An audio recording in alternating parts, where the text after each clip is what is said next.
يا إبراهيم لمحزونون، ونحن نقول من باب القياس: وإنا على فراقك يا عبد الله لمحزونون. نعم إخواني أخواتي، في العيون دمع، وفي القلوب حزن، وفي النفوس أوصال تتقطع. لا أجد نفسي عاجزا عن التعبير عن حزني لهذا الخطب الجلل، ولكن هذه أقدار الله فينا، فإيماننا بالقضاء والقدر لا يزيدنا إلا ثباتا ورسوخا، ونحن نحفظ عن ظهر قلب: قل لن يصيبنا إلا ما كتب الله لنا، هو مولانا، وعلى الله فليتوكل المؤمنون. إن إيماننا بأقدار الله فينا يقينا أن ما أصابنا لم يكن ليخطئنا، وما أخطأنا لم يكن ليصيبنا. لقد كان خبر انتقال أخينا عبد الله باها إلى جوار ربه بهذه السرعة وبهذه المفاجأة خبرا نزل كالصاعقة على أبناء الوطن المغربي ملكا وحكومة وشعبا. كان خبرا اهتزت له قلوب أبنائك وإخوانك وأصدقائك اهتزازا لم تصدقه آذاننا، أو لم تصدقه آذاننا ما نقلته الهواتف، ولم تصدق عيوننا ما حملته هذه الرسائل من هول الفاجعة. ولكنها بعد تواتر الأخبار أيقنت أنها الحقيقة التي لا جدال فيها، وأنها قضاء الله الذي لا يرد. كل نفس ذائقة الموت، وإنما توفون أجوركم يوم القيامة، فمن زحزح عن النار وأدخل الجنة فقد فاز. اللهم اجعلنا من الفائزين، اكتبنا يا ربنا من الناجين. عندها لم يكن استفسار لا عن المكان ولا عن الزمان ولا عن الكيف، وإنما كان البحث في كتاب الله عن آيات التأدب مع الله في الفاجعة. فكانت سلوتنا وعزاؤنا في حبيبنا محمد عليه الصلاة والسلام المخبر من ربه بهذه الحقيقة: إنك ميت وإنهم ميتون. وكل مصاب بعد رسول الله صلى الله عليه وسلم يهون. لماذا كانت الصدمة إخواني أخواتي صعبة؟ كانت الصدمة صعبة إخواني لأنك أخي عبد الله باها قد ملأت قلوبنا حبا لك، وكنت شعلة من النشاط والدعوة والجهاد ونبل الأخلاق. عرفناك لم تعرف المراوغة ولا الالتواء، عرفناك لم تعرف المناورة ولا المزايدة، عرفناك لم تعرف الكلل ولا الملل، عرفناك لم تعرف التوقف ولا السكون، عرفناك لم تعرف الراحة ولا الاسترخاء، عرفناك لم تعرف الشكاية ولا التبرم، عرفناك لم تعرف اليأس ولا القنوط. اجتمع فيك أخي عبد الله من شيم الخصال ونبل الأقوال والأفعال ما تفرق في إخوانك من الصفات والخلال.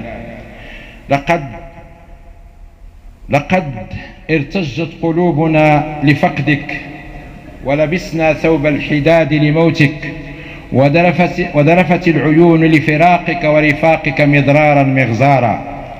أما نحن الذين عرفناك وعايشناك فكارثتنا فيك عظيمة، ورزقنا ومصيبتنا أعظم من أن توصف. إن العين لتدمع وإن القلب ليحزن، ولا نقول إلا ما يرضي ربنا، وإنا على فراقك يا باها لمحزونون. أيها الإخوة والأخوات، العظماء ليسوا عظماء بضخامة أجسادهم ولا بسمن أبدانهم، وإنما العظماء بعظم شيمهم ومناقبهم وأخلاقهم وأعمالهم. فليست الأبدان ولا الأجساد محل نظر الله تعالى، ولكن نظره سبحانه وتعالى إلى القلوب والأعمال.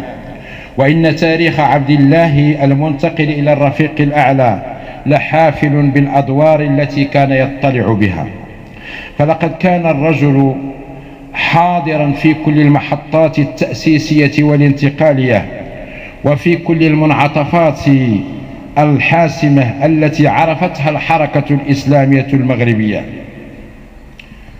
لقد كان حاضرا في كل لحظة الانفصال عن الشبيبة الإسلامية وتأسيس الجماعة الإسلامية، ولحظة تدبير الانتقال من النهج الثوري إلى العمل بمشروعية العلانية، وكان حاضرا في تأسيس للخيارات السياسية للحركة الإسلامية.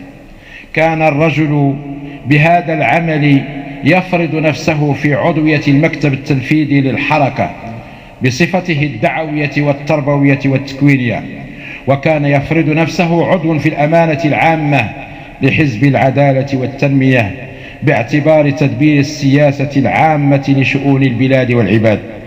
فكان بحق الرجل الحكيم الذي لا تستغني عنه الحركة لحكمته ولباقته، ولا يستغني عنه الحزب لحنكته وبعد نظره. وحسبي هنا أن أنوه بعمله في الحركة الإسلامية، والتي ساهم إلى جانب إخوانه من الجيل الأول لحركة التوحيد والإصلاح، أن أشيد بالمبادئ والأهداف والمنطلقات التي قامت عليها هذه الحركة في رؤاها، في منهجها، في تصوراتها، في وسائلها، في أساليبها، في توجهاتها واختياراتها. ولقد كان المرحوم عنصرا فاعلا في إنضاج هذه التصورات على مستوى المنهج الحركي، فقد كان رحمه الله يجمع بين مقتضيات الدفاع عن الثوابت الوطنية والمؤسسية واحترام المشروعية السياسية، وبين الإصرار على الخيار الإصلاحي. كما عرف عنه رحمه الله أنه رفض أي مسلك من مساكل الاستفزاز، وفي الوقت ذاته يرفض الابتزاز. أما على مستوى القيم التي كان يؤمن بها والتي تربى عليها وربى عليها جيلا من أبناء الحركة، فلم يغير المنصب موقعه الاجتماعي ليظل ذلك الرجل المتواضع الزاهد متعففا أو متمتعا بكل مواصفات التواضع والبساطة والزهد.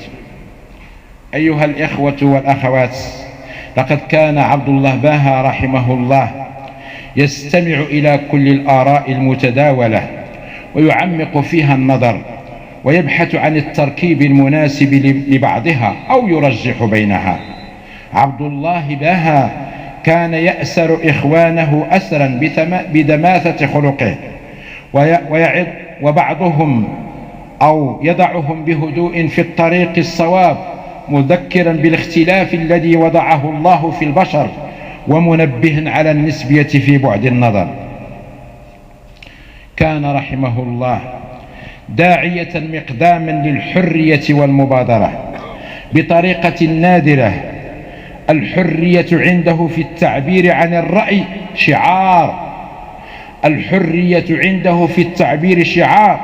كنا نسمع منه دائما قوله: الرأي حر والقرار ملزم، الرأي حر والقرار ملزم.